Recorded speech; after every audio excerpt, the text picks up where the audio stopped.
Hey hello guys, welcome back to my YouTube channel. So guys, आज हम सीखने वाले हैं कैपिटल बजटिंग का जो प्रॉब्लम है उसका सॉल्यूशन हम देखेंगे। तो कैपिटल बजटिंग का मैं पहले प्रॉब्लम पढ़ता हूँ। तो प्रॉब्लम यह है कि Swaraj limited is considering investing in a project that is expected to cost ₹12 lakh and has an effective life of 5 years. The projected cash inflow for this period in as follows. तो उसमें year दिया गया है, आप देख सकते हैं first year, second year, third year, fourth year and fifth year. तो इसमें क्या दिया गया है कि year and cash flow project, ये इतना ही दिया गया है। तो हमें क्या करना पड़ेगा, क्यूमुलेटिव कैश फ्लो निकालना पड़ेगा। उसके बाद प्रेजेंट वैल्यू जो परसेंटेज में दिया गया है वो हमें निकालना पड़ेगा। अगर दिया है तो हमें नहीं निकालना पड़ेगा, अगर नहीं दिया तो हमें परसेंटेज में निकालना पड़ेगा। उसके बाद प्रेजेंट वैल्यू कैश इनफ्लो हमें मल्टीप्लिकेशन करके निकालनी पड़ेगी। तो वो कैसे कैलकुलेट करते हैं वो आज हम देखेंगे। और वो कैलकुलेट करने के बाद हमें पे बैक पीरियड निकालना है। उसके बाद नेट प्रेजेंट वैल्यू निकालनी है। उसके बाद प्रॉफिटेबिलिटी इंडेक्स निकालना है। तो आइए देखते हैं वन बाय वन। तो पहले तो हमें क्या करना पड़ेगा कि यहाँ पर ईयर दिया गया है, first year, second year, third year, fourth year and fifth year. उसके बाद कैश फ्लो दिया गया है। फर्स्ट ईयर का जो कैश फ्लो है वो है 3 लाख। सेकेंड ईयर का जो है वो भी है 3 लाख। नेक्स्ट ईयर का दिया गया है 4,50,000। उसके बाद फोर्थ ईयर का दिया गया है 4,50,000। और उसके बाद जो फिफ्थ ईयर है उसका दिया गया है 7,50,000। तो पहले हमें क्या करना पड़ेगा, इसका क्यूमुलेटिव कैश फ्लो निकालना पड़ेगा। तो क्यूमुलेटिव कैश फ्लो निकालने के लिए हमें क्या करना पड़ेगा कि फर्स्ट जो इनिशियल ईयर है, फर्स्ट ईयर का जो है वो हम एज इट इज लेंगे 3 लाख। उसके बाद क्यूमुलेटिव कैश फ्लो निकालने के लिए हमें क्या करना पड़ता है, जो प्रेजेंट कैश फ्लो है प्रोजेक्ट का, उसमें नेक्स्ट ईयर का ऐड करना पड़ता है। नेक्स्ट ईयर का जो कैश फ्लो है वो ऐड करना पड़ता है। तो इनिशियल फर्स्ट ईयर का एज इट इज रहेगा। उसके बाद 3 लाख प्लस ये 3 लाख, यहाँ पर हमारे 6 लाख हो गए। उसके बाद ये 6 लाख और 4,50,000, 6 लाख और 4,50,000 हमारे 10,50,000 हो गए। उसके बाद ये इसके एडिशन, उसके बाद 10,50,000 प्लस 4,50,000, इसका हमें एडिशन करना पड़ेगा। तो 10,50,000 और 4,50,000 होता है अप्रोक्सीमेटली 15 लाख होता है। उसके बाद 15 लाख और 7,50,000 की हमें एडिशन करनी पड़ेगी। तो 15 लाख प्लस 7,50,000, इसके एडिशन आ चुके हैं 22,50,000। तो गाइस यहाँ पर हमारा क्यूमुलेटिव कैश फ्लो निकल गया। मतलब इसके एडिशन की सिर्फ हमने जो ईयर है फर्स्ट ईयर का एज इट इज लिया। उसके बाद फर्स्ट ईयर में सेकेंड ईयर का एडिशन किया। उसके बाद 6 लाख आ गया। उसके बाद 6 लाख प्लस 4,50,000 10,50,000 आ गया। उसके बाद 10,50,000 प्लस 4,50,000 हमारा 15 लाख आ गया। उसके बाद 15 लाख प्लस 7,50,000 इसके एडिशन की। उसके बाद 22,50,000 ये हमारा फिफ्थ ईयर का क्यूमुलेटिव कैश फ्लो निकल कर आया। उसके बाद हमें क्या करना है कि percentage present value at the rate 10%, मतलब इसका जो है हमें 10% निकालना है। अगर 10% अगर प्रॉब्लम में अगर दिया गया है ऑलरेडी मतलब कैलकुलेट करके, तो हमें कैलकुलेट नहीं करना, डायरेक्टली उसी से मल्टीप्लिकेशन और जो भी आगे की प्रोसेस है वो करना पड़ेगा। लेकिन यहाँ पर हमें कोई भी मतलब सिर्फ प्रॉब्लम में दिया गया है कि 10% निकालना है प्रेजेंट वैल्यू। तो 10% निकालने के लिए एक फॉर्मूला है, वो क्या है वो हम देखेंगे। उसके लिए हमें क्या करना पड़ेगा, 1 डिवाइडेड बाय 1.10, ये फॉर्मूला है। इस कैलकुलेट करने के बाद आता है कि 0.909। आगे की मतलब 4 डिजिट तक हम ले सकते हैं, आगे का नहीं लिया तो भी चलेगा। उसके बाद नेक्स्ट ईयर का हमें निकालना पड़ेगा present value at the rate 10%। तो नेक्स्ट ईयर का हमें क्या करना है, फिर से कैलकुलेट नहीं करना पड़ेगा, सिर्फ इक्वल टू का हमें साइन जो है वो दबाना पड़ेगा।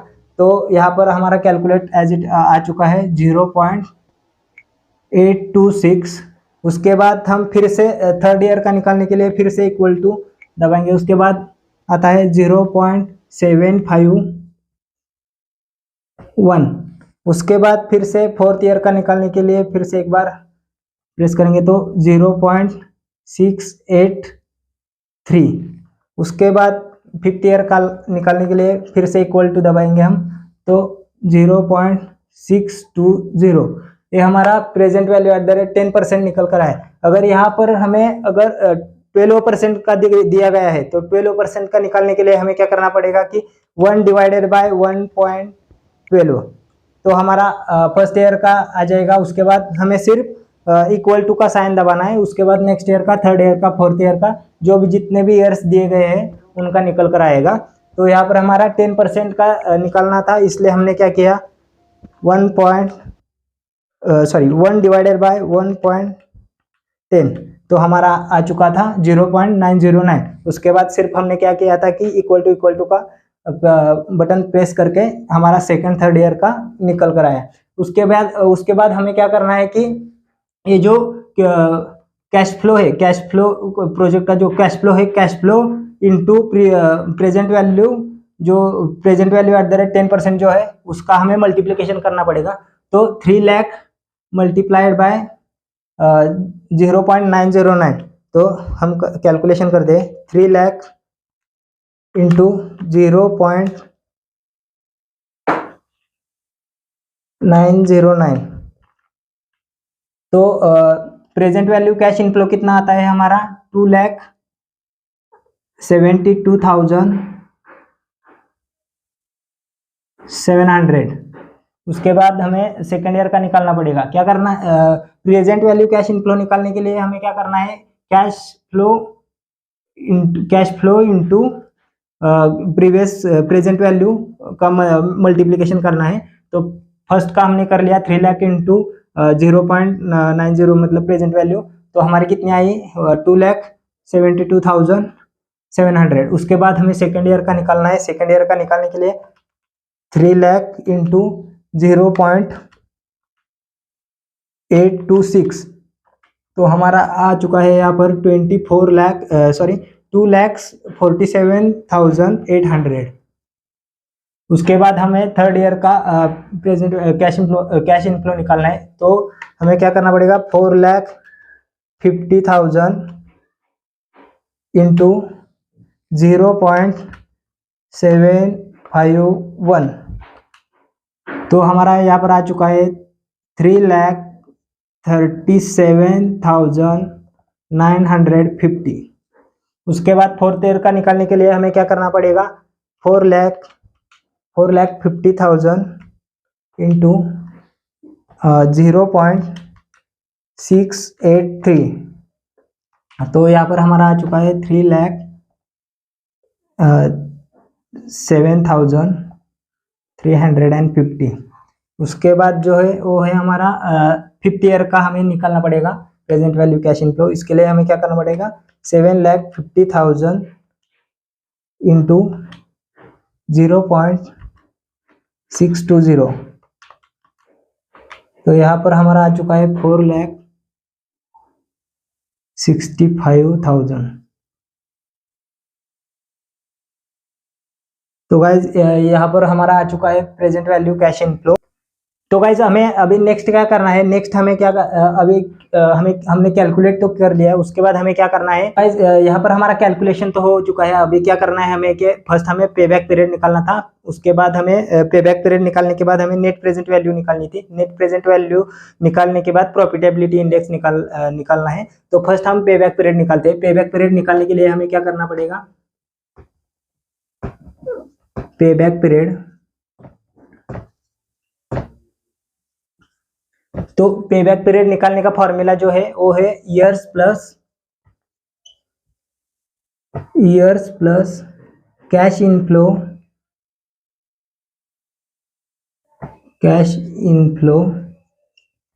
Divided by cash outflow.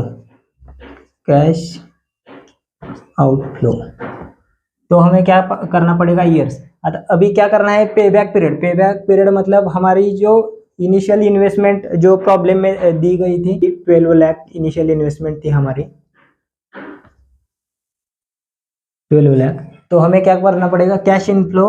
हमें क्या करना है कि पे बैक पीरियड निकालने के लिए मतलब हमें सिर्फ 12 लाख ही इसमें से चाहिए, मतलब कैश क्यूमुलेटिव कैश फ्लो से हमें कितने चाहिए, सिर्फ 12 लाख ही चाहिए। तो हमें क्या करना पड़ेगा, 12 लाख आने के लिए हमें कितने ईयर्स लगते हैं ये हमें देखना है पहले। तो फर्स्ट ईयर में हमारा कितना कवर हो चुका था, 3 लाख, ठीक है, 3 लाख। उसके बाद हमें सेकेंड ईयर में और कितना लगने वाला था, हमें लमसम 9 लाख लगने वाला था। तो नेक्स्ट ईयर में हमारा ये फर्स्ट ईयर का 3 लाख और सेकेंड ईयर का जो 3 लाख था उससे मिलाकर 6 लाख हमें मिल गए। उसके बाद 6 लाख थर्ड ईयर में क्या करना पड़ा, 6 लाख प्लस 4,50,000 एडिशन करने के बाद हमारा कितना आया था, 10,50,000।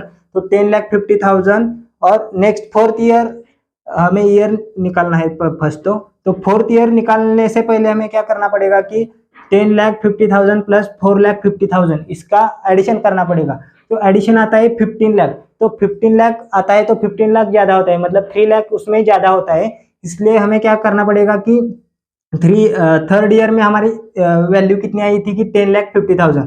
तो हमें यहाँ पर ईयर लिखना है 3 लाख, ठीक है। उसके बाद हमें क्या करना पड़ेगा, 3 लाख लिखेंगे। उसके बाद हमें रिक्वायर्ड मतलब रिक्वायर्ड अमाउंट कितनी चाहिए अभी, मतलब 12 लाख होने के लिए रिक्वायर्ड अमाउंट हमें कितनी लगती है ये हम देखेंगे। तो 12 लाख पहले हमें क्या करना पड़ेगा, 12 लाख माइनस ये हमें करना पड़ेगा 10,50,000, 10,50,000। तो हमें रिक्वायर्ड मतलब कैश इनफ्लो मतलब रिक्वायर्ड कैश हमें कितनी लगेगी ये हम देखेंगे। Required cash divided by cash outflow. तो यहाँ पर हमें required cash 3 plus required cash कितनी लगने वाली थी हमें, मतलब 12 लाख होने के लिए हमें 1.5 लाख की रिक्वायरमेंट, 1,50,000 की रिक्वायर्ड अमाउंट लगने वाली थी। तो यहाँ पर हम लिखेंगे 1,50,000 divided by cash outflow. Cash outflow मतलब कौन से ईयर में से चाहिए थी, तो हमें रिक्वायर्ड अमाउंट इस ईयर में से लेनी थी, मतलब फोर्थ ईयर में से, ठीक है। मतलब 3 ईयर्स मतलब टोटली 4 ईयर्स हमें 4 ईयर्स की कैश हमें नहीं चाहिए थी, क्योंकि 4 ईयर्स की जो टोटली हम कैश लेते तो हमें 15 लाख हमें मतलब पे बैक पीरियड का जो 15 लाख है वो हमें रिटर्न मिलता, लेकिन हमें चाहिए कि सिर्फ 12 लाख चाहिए। इसलिए हमने यहाँ पर 3 मतलब ईयर्स लिखा है, वहाँ पर 3 लिया है। उसके बाद 10,50,000 में 1.5 लाख ऐड 1,50,000 ऐड करने से यहाँ पर हमारी मतलब 12 लाख की जो रिक्वायरमेंट है वो फुलफिलमेंट होगी। इसलिए हमने यहाँ पर 1.5 लाख लिया है, मतलब 1,50,000 लिया है रिक्वायर्ड कैश। उसके बाद कैश आउटफ्लो।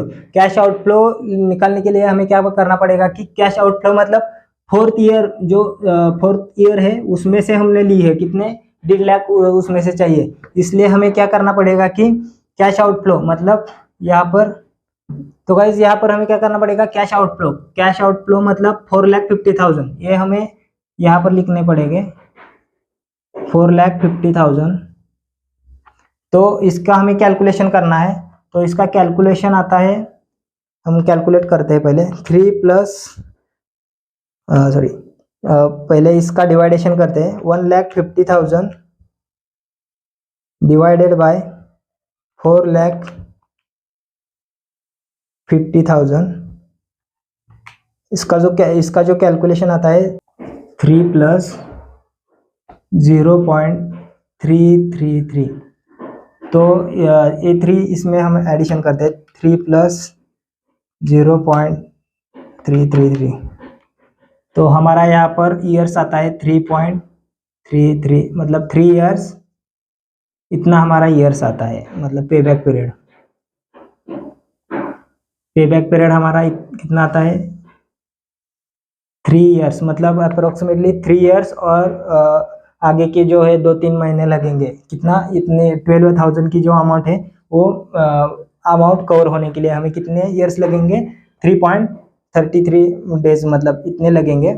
तो ये हमारा फर्स्ट कैलकुलेट हो चुका है पे बैक पीरियड।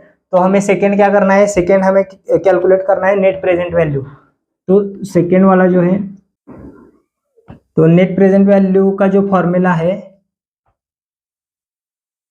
वो है cash inflow, sorry, present value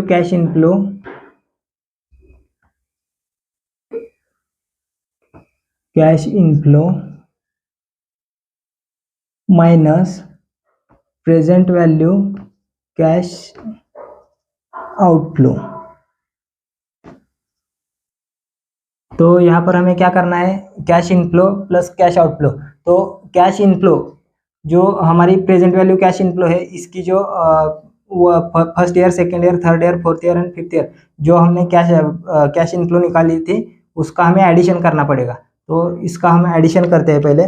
तो फर्स्ट 2,72,700 प्लस 2,47,800 प्लस 3,37,950 प्लस 3,07,350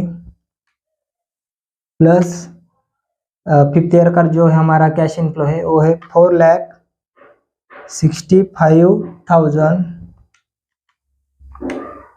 तो हमारी जो total present value cash inflow जो है वो हमारी निकल कर आ चुके हैं 16,30,800। ये आ चुके हैं हमारी प्रेजेंट वैल्यू की कैश इनफ्लो। तो हमें इस फॉर्मूले में इसको फिलअप करना है कि 16,30,800 माइनस, अभी क्या करना है कि कैश आउटफ्लो। कैश आउटफ्लो मतलब ही हमारी क्या होती है, कैश आउटफ्लो मतलब ही हमारी होती है इनिशियल इन्वेस्टमेंट जो कि बाहर से आई थी। तो कितनी थी, 12 लाख। तो यहाँ पर हमें लिखना है 12 लाख। तो इसके मतलब सब्सट्रैक्शन करना है। तो 16,30,800 माइनस हमें क्या करना है 12 लाख। तो हमारी जो कैलकुलेट करके जो अमाउंट आती है वो है net present value is equal to 4,30,800। ये आ चुकी है हमारी सेकेंड वैल्यू जो कि नेट प्रेजेंट वैल्यू।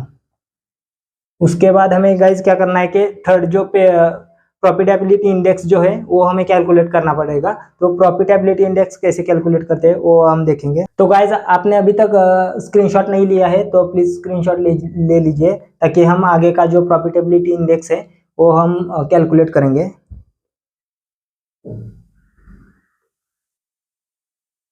तो गाइज हम अभी देखेंगे कि थर्ड वाला जो हमें कैलकुलेट करना था कि प्रॉफिटेबिलिटी इंडेक्स। तो प्रॉफिटेबिलिटी इंडेक्स कैसे निकालते हैं वो हम देखेंगे। थर्ड एग्जांपल जो है वो है प्रॉफिटेबिलिटी